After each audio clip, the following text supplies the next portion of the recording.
Sekaligus ayat yang mulia ini menunjukkan kepada kita bahwasanya usaha yang dilakukan untuk membela orang-orang yang berkhianat kepada diri mereka sendiri, usaha untuk membela orang-orang yang berbuat kejahatan, itu adalah usaha yang sia-sia, bahkan bermadharat bagi mereka sendiri, bahkan bermadharat bagi orang yang dibela. Karena mereka tidak bisa lari dari hukuman Allah Subhanahu wa taala.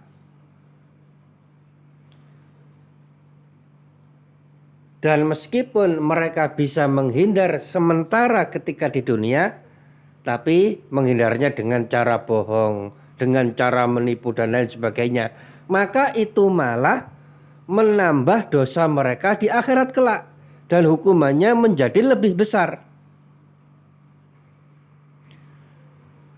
Dan mereka terjerumus dalam perbuatan tolong-menolong di dalam perbuatan dosa.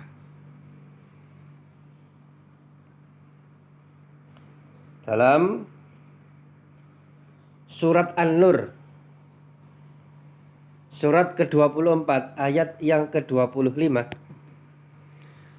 Allah Subhanahu wa taala berfirman, Yauma idzi yuwaffihimullahu dinahumul haqqa wa ya'lamuna annallaha huwal haqqul mubin. Di hari itu Allah akan memberi mereka balasan yang setimpal menurut semestinya. Dan tahulah mereka bahwa Allah lah yang maha benar, lagi yang maha menjelaskan segala sesuatu menurut hakikat yang sebenarnya. Maka terkait ayat-ayat yang seperti ini hendaknya membuat kita itu takut.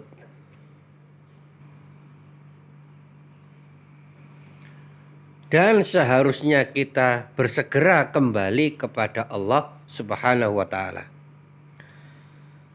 Karena satu-satunya cara agar bisa selamat dari azab Allah adalah dengan mendekat kepada Allah, dengan kembali kepada Allah.